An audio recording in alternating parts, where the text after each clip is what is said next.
आज हम कक्षा 12वीं का जो है तीसरा चैप्टर का पढ़ने जा रहे हैं आगे का तो आज पढ़ेंगे मेमो का अर्थ। मेमो के बारे में आपने सुना ही होगा, जब गाड़ी कोई भी पुलिस वाले पकड़ते हैं तो आपको मेमो फाड़ के देते। तो मेमो कैसा होता है उसके बारे में हमको पढ़ना है।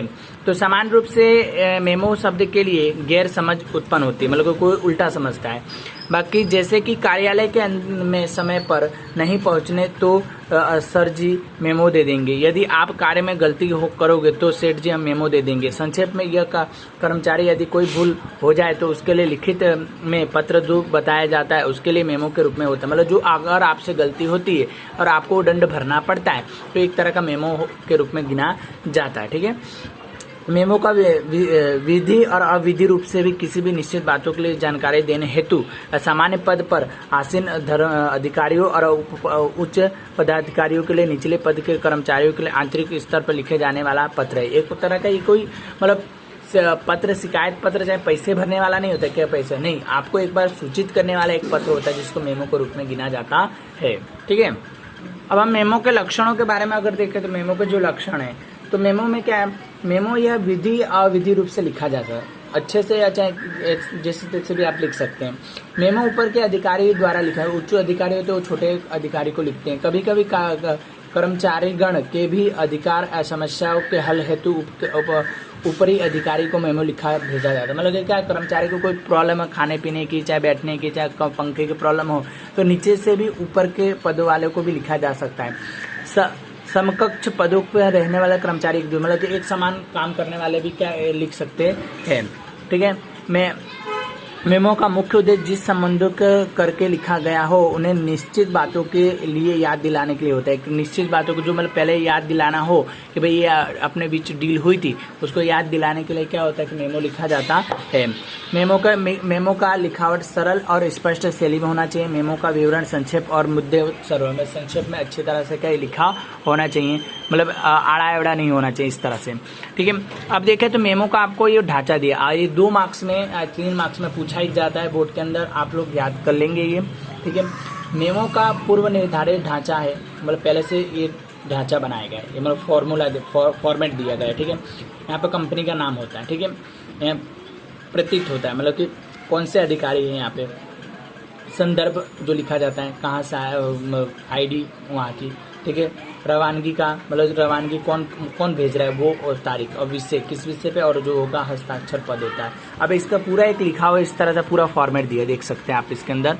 तो इसमें आपको देखो तो बताया गया कि पहले नाम, फिर क्या प्रशासनिक अधिकारी, फिर बापू नगर अहमदाबाद लिखा है संदर्भ में, जो वहाँ पे कोड लगता है वो, और रवानगी का केयर मैनेजर के द्वारा, और तारीख और विषय दिया कार्य विभाग द्वारा किए गए कार्य के संबंधित, और उसके अंदर पूरा जो लिखा था वो, और नीति पटेल, और यहाँ पे उनकी साइन और हिंदी में उनकी नकल लेखा अधिकारी। इस प्रकार से क्या उसके अंदर लिख दिया जाता है मेमो के लिए प्रयोग में। ठीक है, अब देखते हैं हम कर्मचारी विषयक पत्र व्यवहारों के बारे में। कर्मचारी को जो विशेष पत्र व्यवहार है उनके बारे में किस तरह से। प्रस्तावना, व्यापारी पीढ़ी का संस्था की प्रवृत्ति एवं संचालन में टेक्नोलॉजी का उपयोग बढ़ने से संगठनिष्ठ कर्मचारियों का महत्वपूर्ण बढ़ गया। मतलब को क्या महत्व बढ़ा है कर्मचारियों के लिए।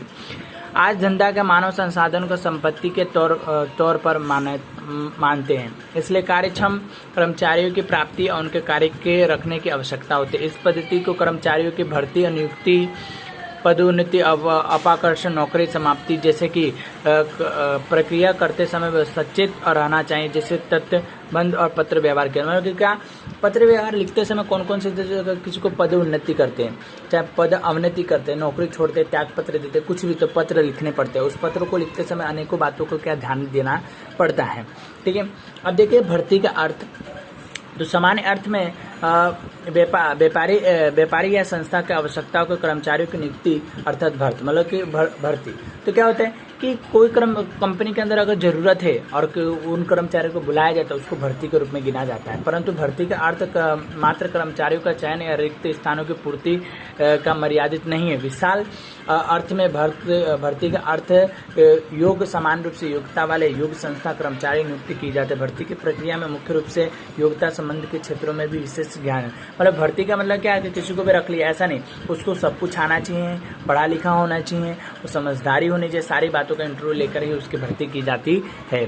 ठीक है, अब देखिए आप तो संस्था के किसी भी विभाग और कर्मचारी के स्थान रिक्त बनने के बाद नए विभागों की रचना के लिए नए कर्मचारियों की आवश्यकता होती है। वर्तमान में कर्मचारी मृत्यु और पदोन्नति दी जाए तब उसके लिए रिक्त स्थानों की पूर्ति के नए कर्मचारी का मतलब कि कोई अगर कर्मचारी आपके यहाँ काम कर रहा है, अगर वो मर चुका है या चाहे वो छोड़ के जा चुका है, तब वहाँ पे उसकी जगह जो खाली होगी वहाँ पे भर्ती की जाती है। अब भर्ती किस प्रकार से, दो तरीके, प्रत्यक्ष और परोक्ष, मतलब कि सामने सामने बुला करके या चाहे अखबारों में दे करके क्या भर्ती किया जाता है। जिसका हम देखें संस्था में वर्तमान में भूतकाल में जो कर्मचारी छोड़ के गए हो उन कर्मचारियों को बुलाया जा सकता है। इस तरह से भर्ती होती है, कोई अखबारों में विज्ञापन दे करके और भर्ती की जा सकती है। इस प्रकार से दो प्रकार से होते रहते हैं।